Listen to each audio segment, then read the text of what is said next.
Hi అండి. ఈ వీడియోలో ఒక చిన్న అప్డేట్ అనమాట. అసలు ఇన్ని డేస్ ఏం చేశాను, ఒక వీడియో పెట్టాను, మళ్ళీ కనిపించట్లేదు అని చెప్పేసి మెసేజెస్ వస్తుంటే చేయాల్సి వస్తుంది వీడియో. ఫస్ట్ ఏంటంటే ప్రోడక్ట్ ఫేకా రియలా అని కనుక్కోవడమే ఒక పెద్ద ఛాలెంజ్ అయిపోయింది నాకు. సెకండ్ ఏంటంటే జెన్యూన్ వీవర్సా పవర్ లూమా అనేది ఇది కనుక్కోవడం కూడా ఒక పెద్ద ఛాలెంజ్ అయిపోయింది.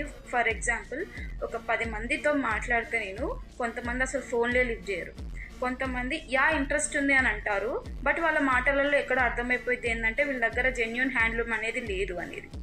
కొంతమంది అంటారు ప్యూర్ సిల్క్ వాడతామండి మేము, బట్ పవర్ లూమ్లో వాడతాము అని అంటారు.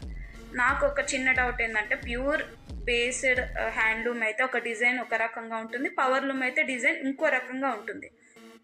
సో అక్కడ ఎక్కడో ఒపీనియన్ క్లాష్ అయిపోయి నేను అసలు యూనిట్కే వెళ్ళలేదు. ఇంకొకరు ఉన్నారు బ్లాక్ ప్రింటింగ్ యూనిట్ అని చెప్పేసి. సరే ఏదో ఉంది, ఒక విమెన్ ఫౌండర్ కదా అని చెప్పేసి కాల్ చేస్తే 25 days వరకు అపాయింట్మెంట్ ఇవ్వలేదు నాకు. ఏంటి అసలు, ఒక్కసారి చేయడానికి మ్యాక్సిమం 2 hours పడుతుందేమో బ్లాక్ ప్రింటింగ్కి, అది కూడా నాకు అపాయింట్మెంట్ లేదా అని చెప్పేసి ఒక బ్యాడ్ ఫేస్ అయితే నడిచింది. నెక్స్ట్ అసలు మనమే ఎందుకు చేయొద్దన్న ఆలోచన కూడా వచ్చింది మధ్యలో. సరే ఇవన్నీ కూడా ఒక లెర్నింగ్సే. అండ్ మెయిన్ స్కామ్ జరిగేది ఎక్కడ అంటే హ్యాండ్లూమ్ అని బోర్డు పెట్టుకుంటారు, కానీ లోపలికి వెళ్ళి చూస్తే పవర్ లూమ్స్ అని ఉంటాయి.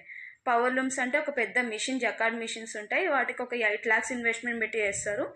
సో దీనికి పైన అసలు ఇవి దొరకడమే కష్టం అనుకుంటే దీనిపైన హ్యాండ్లూమ్ మార్క్ అని చెప్పి గవర్నమెంట్ ఇస్తారు, ఇది నిజంగా చేనేత వస్త్రం అని చెప్పేసి. అది ఇక దేవుడికే తెలవాలి. ఇక ఆ హ్యాండ్లూమ్ మార్క్ రావడం అనేది చాలా పెద్ద టాస్క్. అసలు అది కౌంటే కాదు నాకు ఒక ఒపీనియన్ ఫామ్ చేయడానికి. సో ఇన్ని హర్డల్స్ మధ్యలో కూడా కొన్ని ప్రెషర్స్, కొన్ని సాడ్ ఫేజెస్, ఒక 2 రోజులు కంటిన్యూస్గా బాధపడిన రోజులు కూడా ఉన్నాయి.